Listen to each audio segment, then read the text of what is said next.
그 신명기 14장 말씀을 보시죠. 신명기 14장. 14장 3절부터 20절까지 읽어보겠습니다.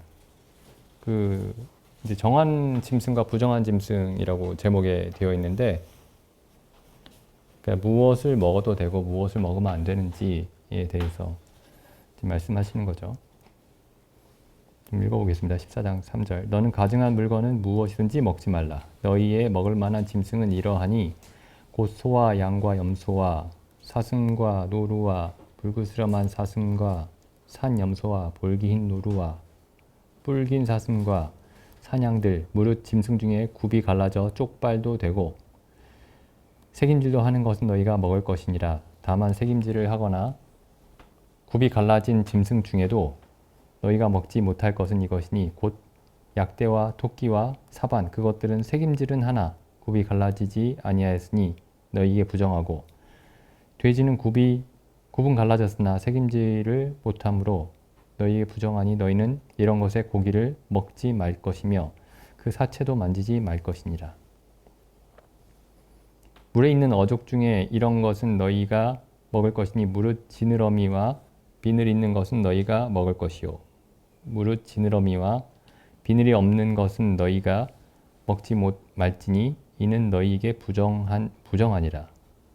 무릇 정한 새는 너희가 먹으려니와 이런 것은 먹지 못할지니 곧 독수리와 솔개와 어흥과 매와 새매와 매의 종류와 까마귀 종류와 타조와 다오마스와 갈매기와 새매 종류와 올빼미와 부엉이와 따오기와 당아와 오름과 노자와 학과 황새 종류와 대승과 박쥐며 또 무릇 날기도 하고 기어다니기도 하는 것은 너희에게 부정하니 너희는 먹지 말 것이나 무릇 정한 새는 너희가 먹을지니라. 그래서 이 말씀을 요즘에 우리가 적용하면 안 되겠죠. 문자적으로 우리에게 적용하면 안 되겠죠. 그러니까 유대인들은 이제 이스라엘 백성은 이 말씀 그대로 어떤 고기는 먹고 어떤 고기는 먹지 않고 그렇게 했습니다. 그런데 지금 이 구약에 있는 율법이 전부 일시적으로 주신 것이죠. 그 그림자로서 주신 것입니다. 이게 전에도 이제 몇 차례 살펴봤지만 이 짐승들이 비유적인 의미인데 이걸 이제 비유적인 의미를 설명을 하면 이게 뭐 어떤 사람들에 따라서는 너무 지나치다 뭐 그렇게 생각할 수도 있어요. 그래서 이제 뭐 어떤 이제 사람들은 이게 이스라엘 백성의 건강을 위해서 하나님이 어떤 것들은 먹어도 되고 어떤 것들은 먹지 말라고 하셨다. 위생상의 이유로, 건강상의 이유로 뭐 이렇게 설명하는 사람들이 꽤 많이 있습니다. 그러면 만약에 건강상의 이유로 이렇게 분류가 되어 있다면 우리도 이대로 먹어야지 건강하게 살 수 있겠죠. 근데 이제 여기 보시면은 건강한 몸에 좋은 이 정한 짐승과 부정한 짐승 이렇게 되어 있죠. 정한 짐승과 깨끗한 짐승과 깨끗하지 못한 짐승. 영양가 높은 짐승과 영양이 안 좋은 짐승이 아니고 몸에 좋은 짐승과 몸에 안 좋은 짐승이 아니고 정결한 짐승과 부정한 짐승으로 이제 구별을 하고 계십니다. 그러니까 이 정하다, 부정하다라는 이 말이 지금 여기 이 짐승들을 구별할 때만 사용되는 말이 아니죠. 이게 성경에서 계속 구약의 율법에 계속 반복해서 나오는 말입니다. 정하다, 부정하다. 뭐 문둥병자는 부정하다. 죽은 시체를 만진 사람은 부정하다. 뭐 어떤 사람은 부정하다. 어떤 사람은 정하다. 그래서 이제 이게 정한 것과 부정한 것을 구별하라라는 그런 뜻입니다. 그러니까 몸에 좋은 것과 몸에 좋지 않은 것을 하나님이 구별하신 게 아니고, 그러니까 우리는 이제 보통 어떤 음식을 먹을 때 몸에 좋은 것과 몸에 좋지 않은 것을 가려서 먹죠. 그걸 이제 구별해서 먹습니다. 뭐 그건 당연한 판단이죠. 당연한 판단인데 이스라엘 백성에게 어떤 음식을 먹느냐 먹지 말아야 하느냐의 기준은 그게 우리 건강에 이로우냐 혹은 해로우냐를 기준으로 구별하지 않았습니다. 물론 당연히 여기 지금 이스라엘 백성이 먹어도 되는 짐승들은 다 해로운 건 없죠. 우리가 일반적으로 먹는, 사람들이 일반적으로 먹는 음식들입니다. 근데 어쨌든 그 이스라엘 백성에게 하나님이 주실 때에는 그게 깨끗한가 부정한가를 기준으로 이제 주셨습니다. 그러니까 성경에 이제 계속 뭐 예를 들면 그 문둥병자, 아까도 말씀드렸지만 문둥병자는 부정하고, 또 문둥병이 걸린 사람이 살고 있던 집은, 그 집안에 있는 모든 그릇은 부정하고, 뭐 이제 이런 이제 구별하는 법들이 있는데, 그 정하고 부정한 것들을 구별하는 그 영역이 어디까지 파고드냐면은 먹고 마시는 것까지 파고듭니다. 한번 잘 생각해 보시죠. 그러니까 어떤 사람이 문둥병에 걸렸어요. 혹은 전쟁에 나가서 시체를 만졌습니다. 그러면 이제 구약의 율법에 따르면은 뭐 레위기에서 이제 그런 사람들을 부정하다고 하죠. 뭐 아이를 낳은 지 얼마 안 된 여인은 부정하다, 뭐 이렇게 얘기를 하죠. 근데 그런 일들은 항상 있는 일이 아닙니다. 그러니까 어쩌다가 한 번씩 있는 일이죠. 근데 이 정하고 부정한 것을 구별하는 이 의식, 무엇이 정한가, 무엇이 부정한가. 지금 이런 구별을 주신 목적이 뭐냐면은 하나님의 백성이기 때문에, 하나님의 백성으로 구별되었기 때문에 너희가 항상 모든 일에 있어서 정해야 된다 라고 말씀하신 거죠. 근데 그걸 어디까지 적용을 시키셨냐면은 먹고 마시는 문제까지 적용을 시키셨습니다. 그러니까 이스라엘 백성이 우리의 삶이 정한가, 하나님의 백성으로서 정결한가 라는 그 생각이 뭐 전쟁이 일어났을 때나 아니면은 뭐 특별한 경우에만 그런 것들을 의식한 게 아니고 끊임없이 의식하게 만드신 겁니다. 끊임없이, 계속해서. 그러니까 먹고 마시는 게 우리에게 삶을 주죠. 우리에게 생명을 줍니다. 우리가 살 수 있게 하는 게 먹고 마시는 겁니다.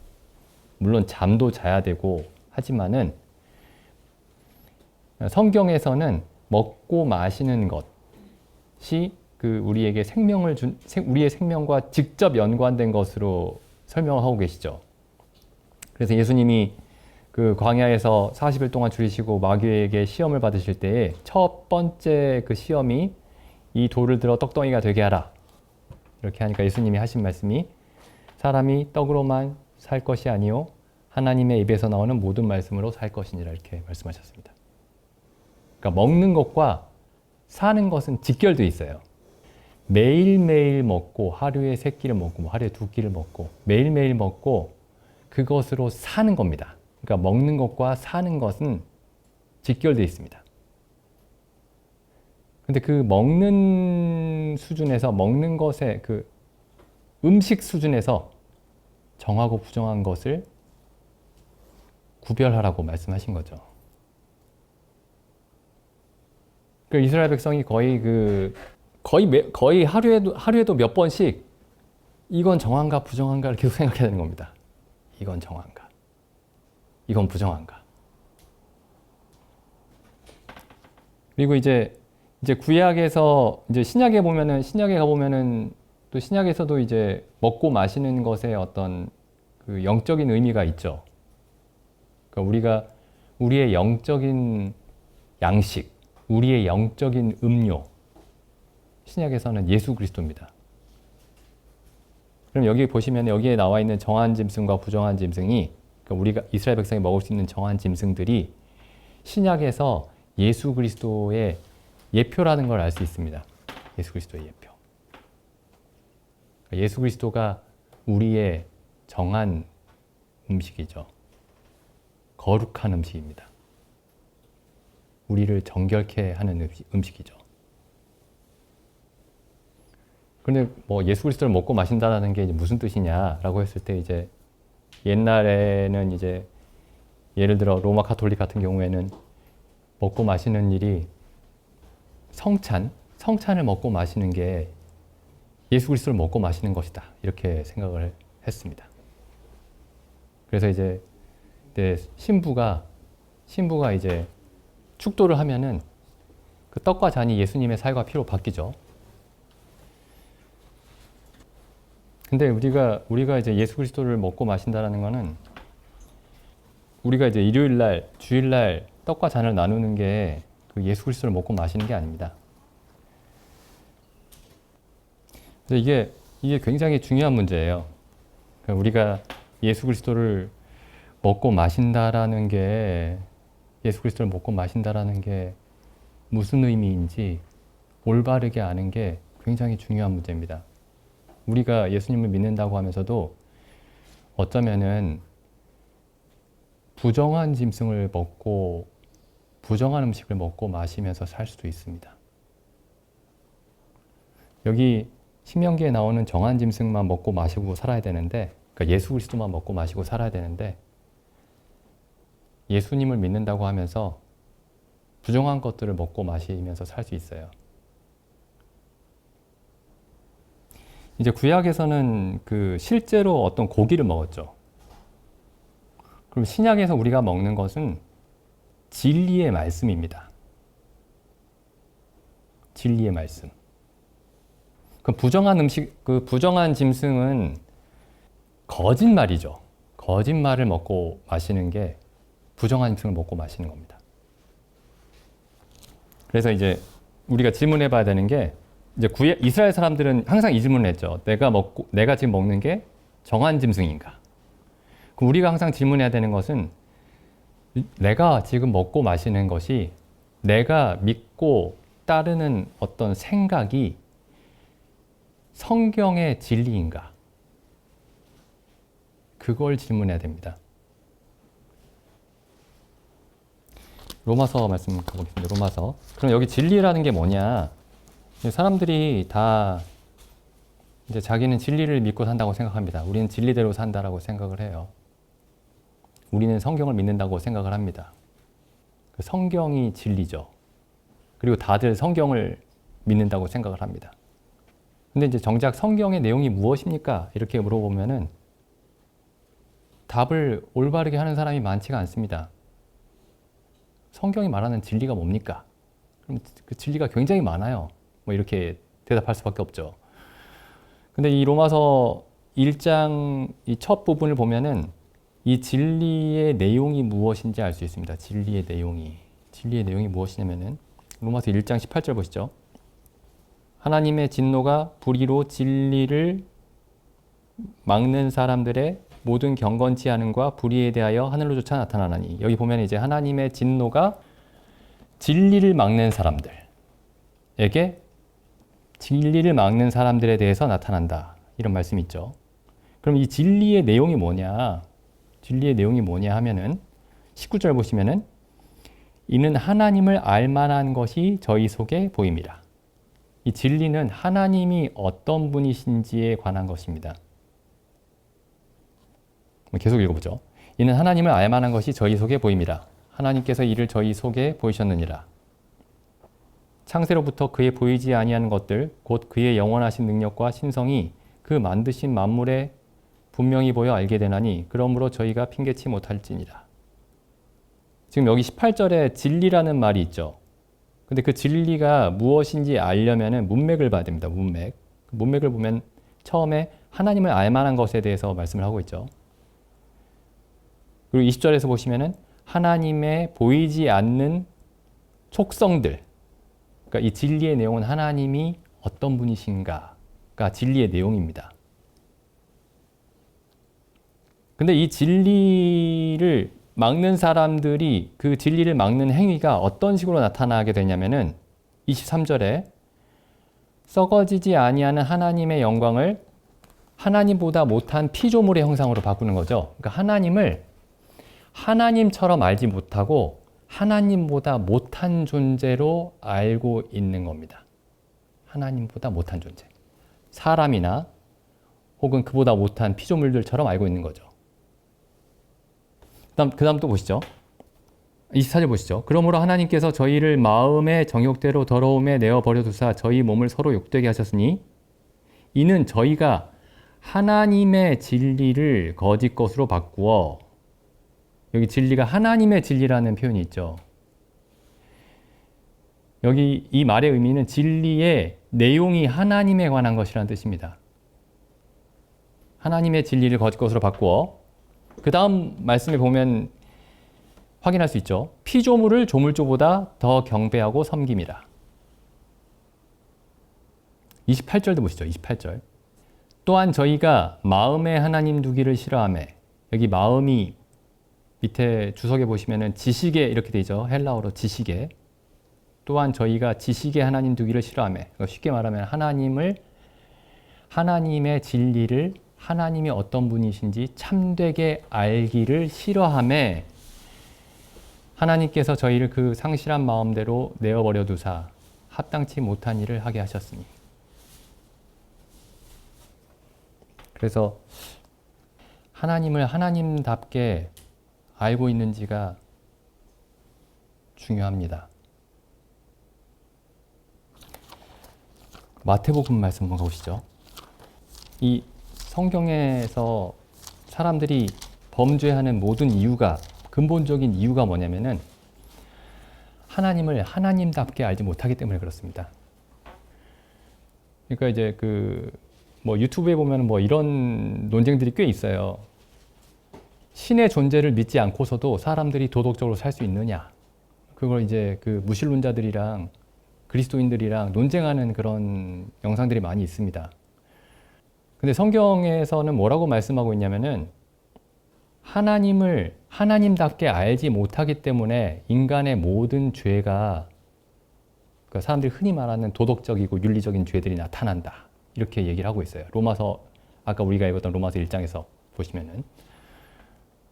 그러니까 우리는 정말 하나님을 하나님답게 알고 있는지,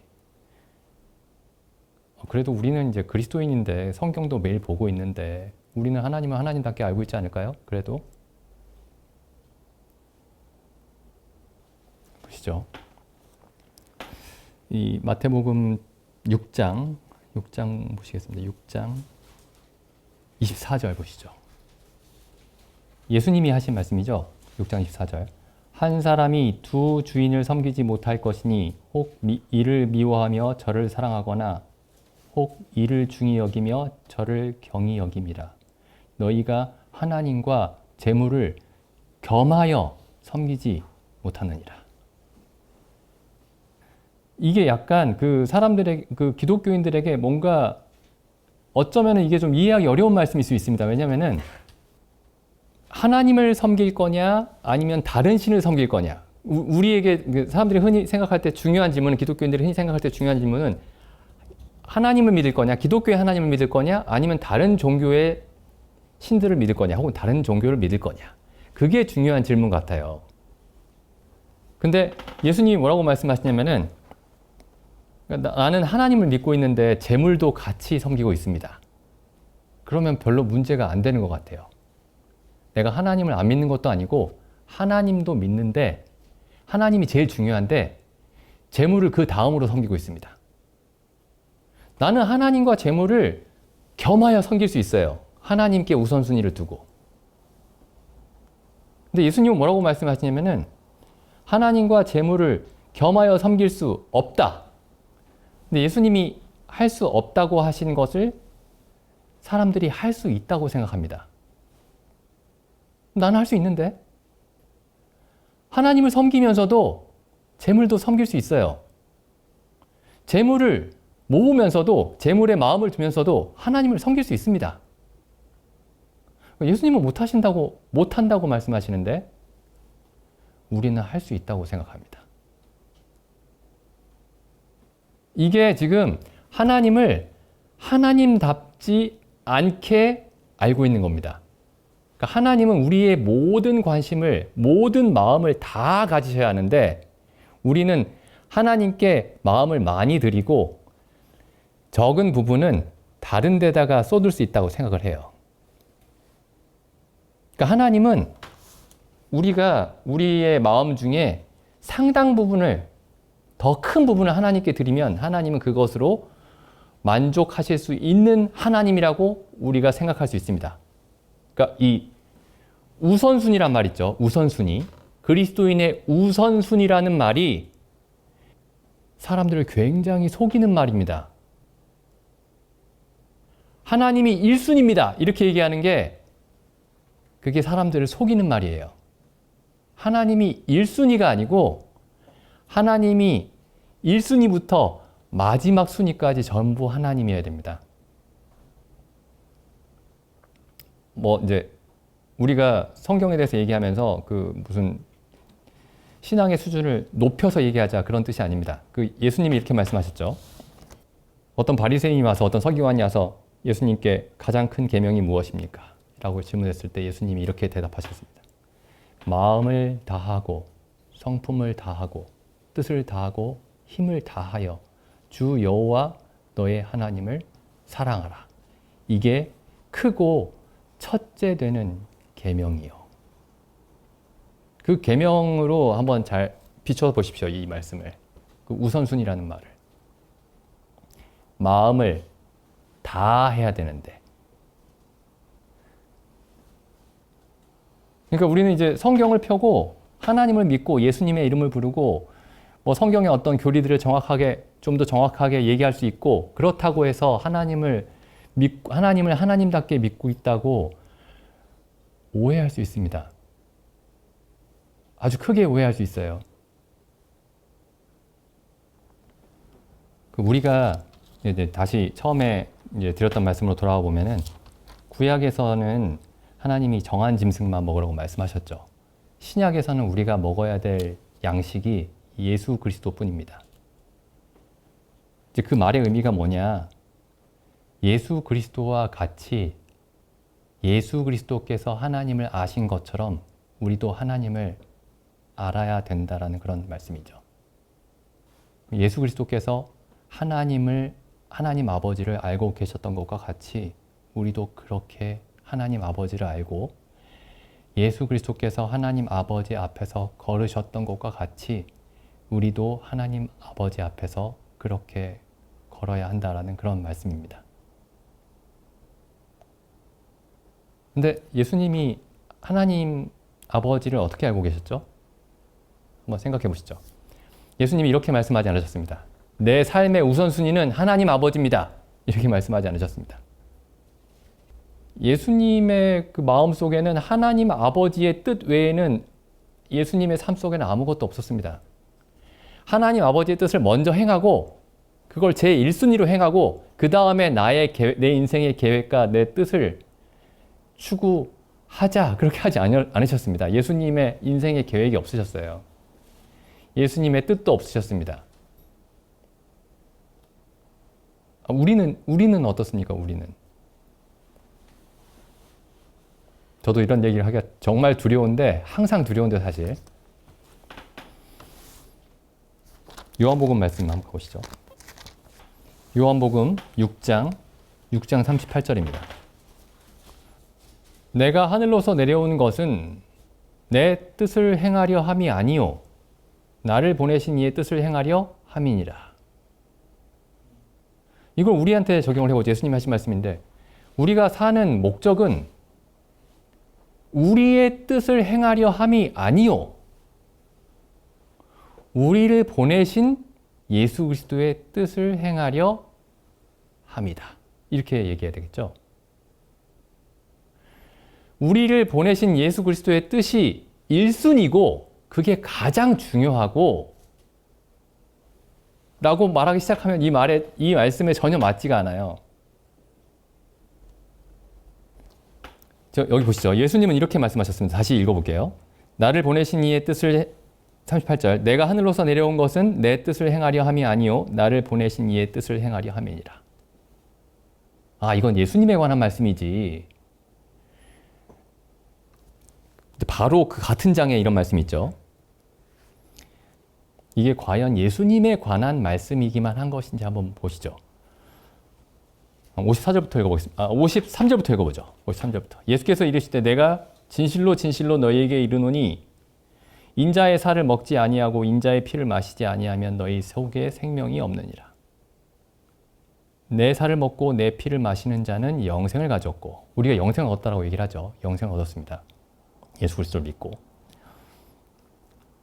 마지막 날에 내가 그를 다시 살리리니 내 살은 참된 양식이요 내 피는 참된 음료로다. 이게 정한 음식이에요. 신약에서 말하는 정한 짐승. 우리가 먹어도 되는 유일한 정한 짐승. 우리가 이 양식을 먹고 마시면 어떻게 되느냐? 56절. 내 살을 먹고 내 피를 마시는 자는 내 안에 거하고 나도 그 안에 거하나니. 57절에 정말 두려운 말씀이 나옵니다. 살아계신 아버지께서 나를 보내심에 내가 아버지로 인하여, 예수님은 아버지로 인해서만 사셨습니다. 아버지만을 의지해서 사셨습니다. 예수님이 의지하신 것은 하나님 아버지 외에 아무것도 없었습니다. 살아계신 아버지께서 나를 보내심에 내가 아버지로 인하여 사는 것 같이. 그 다음에 예수님은 이런 분이시지 라고 넘어갈 수 있는데, 그 다음에 이제 무서운 말씀이 나오죠. 나를 먹는 그 사람도 나로 인하여 살리라. 이 가운데 있는 말들 몇 개 빼고 읽어보면 이렇게 되죠. 내가 아버지로 인해 사는 것처럼 너희도 그렇게 살 것이다. 내가 사는 것처럼 너희도 살 것이다.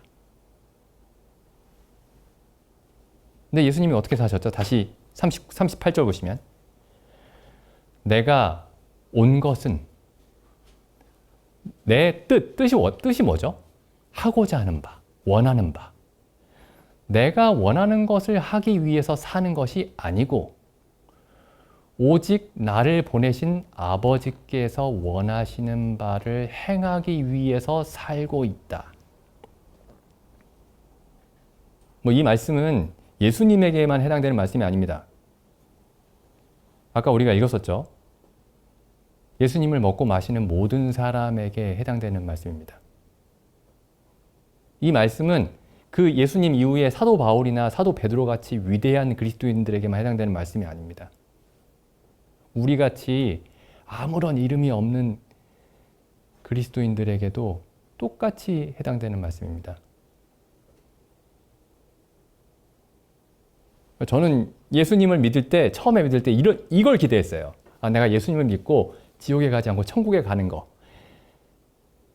지옥에 가지 않는 것만으로도 저는 만족할 수 있었습니다. 천국은 잘 모르겠고 지옥에만 보내지 마세요. 여기까지만 원했는데 예수님이 지금 하나님이 어떤 하나님이시냐면은 성경이 말하는 하나님은 예수를 믿으면 지옥에 보내지 않는 하나님으로 그치는 하나님이 아닙니다. 예수님이 아버지로 인해서 사는 것처럼 우리도 예수 그리스도로 인해서 살도록 하시는 하나님이 우리 성경이 말씀하는 하나님이시죠. 그러면 이제 사람의 지혜가 혹은 마귀가 하는 모든 일이 뭐냐면은 너 가서 살인해라.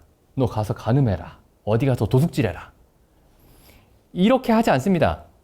물론 결국에 그렇게 하게 되지만은 마귀가 맨 처음에 하는 일은 뭐냐면 하나님에 대한 성경적인 그 하나님의 그림을 바꾸는 거예요.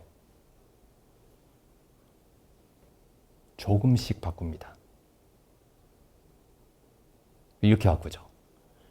하나님을 당신의 인생의 제1 우선순위로 삼으십시오. 하나님께 당신의 시간의 10분의 1을 매일 드리십시오. 혹은 당신의 인생의 절반을 드리십시오.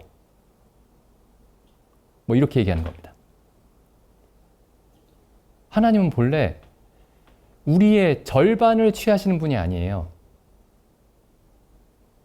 우리의 10분의 1을 취하시는 분도 아니고 우리의 절반을 취하시고 야 너희가 정말 나한테 많은 걸 줬구나 이렇게 말씀하시지 않습니다. 하나님은 사람의 전부를 취하기 원하십니다. 마음과 성품과 뜻과 힘을 다해서 주 여호와 너의 하나님을 사랑하라. 그 말씀의 의미는 우리의 모든 것을 하나님이 취하시기에, 자기의 것으로 취하시기에 지극히 합당하신 분이십니다. 지난 시간에 말씀드렸었죠. 그 구약에서 사람들이 10분의 1을 하나님께 드릴 때 그건 10분의 1은 하나님 겁니다. 10분의 9는 제 거예요. 이런 의미로 드린 게 아니었습니다. 10분의 1이 10의 10의 대표였어요. 대표. 이 모든 것이 당신의 것입니다 라고 고백하는 게 10분의 1이었지 10분의 1은 하나님 겁니다 라고 드린 게 아니었습니다. 우리는 하나님을 어떻게 알고 있죠? 사람들이 행복하기 위해서 하나님을 믿습니다. 자기가 행복하기 위해서. 근데 성경을 보면은 하나님이 사람을 창조하신 이유가 사람을 행복하라고 창조하신 게 아니고 하나님이 자기의 기쁨을 위해서 창조하셨습니다. 하나님의 기쁨을 위해서. 창세기 1장을 잘 보시죠. 하나님이 첫째 날부터 여섯째 날까지 천지와 만물을 만드실 때 첫째 날 빛을 창조하시고 하나님 보시기에 좋았더라. 하나님 보시기에 좋았더라. 그리고 마지막에 사람을 만드시고 하나님 보시기에 심히 좋았더라. 하나님의 기쁨을 위해서 하나님이 모든 일을 행하셨습니다. 그 창세기에 보면 아브라함이 하나님을 믿음으로 의롭다함을 얻죠. 행함이 아니고 믿음으로 의롭다함을 얻었습니다. 여기 창세기 한번 말씀 보시면은 창세기 15장 5절에 보시면은 이렇게 되어 있습니다. 그를 이끌고 밖으로 나가 가라사대 하늘을 우러러 무별을 셀 수 있나 보라. 또 그에게 이르시되 내 자손이 이와 같으리라. 아브라함이 여호와를 믿으니 여호와께서 이를 그의 의로 여기시고. 그래서 아브라함이 행함으로 의롭다함을 얻은 것이 아니라 오직 믿음으로 의롭다함을 얻었습니다. 사도 바울이 이 말씀을 가지고 갈라디아서와 로마서에서 해석을 하죠. 율법의 행위로 아브라함이 의롭다함을 얻은 것이 아니고 오직 믿음으로써 하나님을 믿음으로써 의롭다함을 얻었습니다. 근데 이 아브라함의 믿음이 참된 것이라는 게 어떻게 증명이 되느냐 하면은 창세기 22장에 잘 아시지만은 다시 한번 가보시죠.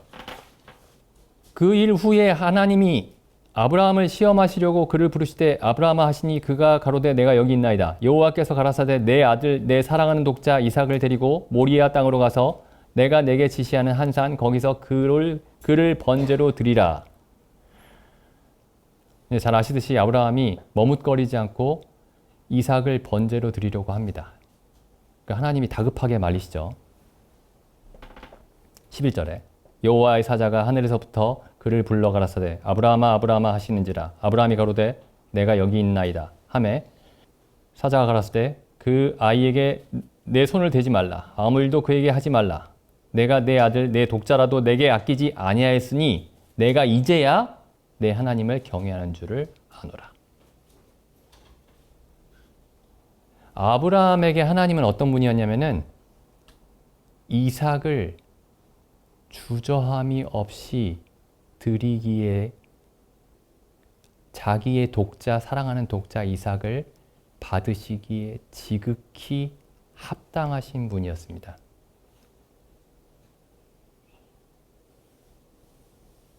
근데 이 아브라함을 성경이 믿음의 조상으로 세우셨습니다.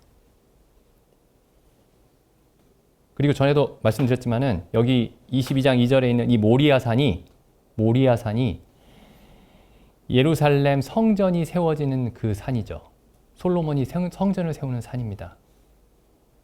그럼 이스라엘 백성들은 하나님께 양과 소와 염소를 제물로 드리면서 항상 무엇을 떠올렸느냐? 이 산이 우리 조상 아브라함이 이삭을 하나님께 번제로 아낌없이 드리고자 했던 그 산이고 우리가 바로 그 산에서 하나님께 제사를 드리고 있다. 그래서 이스라엘 백성이 항상 생각했던 게 뭐냐면 이 아브라함의 독자 이삭이 아브라함의 생명이었습니다. 생명보다 소중한 존재였죠. 이삭이. 그럼 아브라함에게 하나님은 어떤 분이었느냐?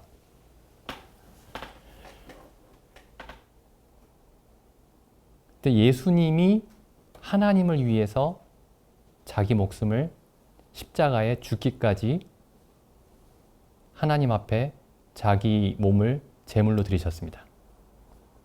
그럼 예수님께 하나님은 어떤 분이었느냐? 그럼 우리가 믿는 하나님이 아브라함의 하나님이고 이삭의 하나님이고 예수 그리스도의 하나님인가? 그게 중요한 질문입니다. 내가 불교 신자가 아니다. 내가 무슨 다른 종교나 무신론자가 아니다. 나는 창조론을 믿고 예수님이 하나님의 아들임을 믿고 성경의 여러 그 정통 교리들을 믿고 그러니까 우리는 하나님을 어떻게 보고 있는지 하나님과 다른 것들을 겸하여 섬길 수 있는 분으로 그런 하나님으로 보고 있는지 아니면 하나님이 우리의 모든 것을 다 취하시더라도 우리는 여전히 하나님께 충분히 드리지 못했다. 찬송에 그런 찬송이 있죠. 밤낮 찬송을 불러도 늘 아쉬운 마음뿐일세. 우리 잘 안 부르는 찬송인데 밤낮 찬송을 불러도 늘 아쉬운 마음뿐일세. 우리가 아는 하나님이 예수 그리스도의 하나님인지 아브라함의 하나님인지 돌아봤으면 좋겠습니다. 우리가 예수 그리스도를 양식으로 먹고 있는지 아니면 예수 그리스도가 아닌 다른 사상을 다른 하나님에 관한 사상들을 양식으로 먹고 있는지 돌아봤으면 좋겠습니다. 기도드리는 시간 갖겠습니다.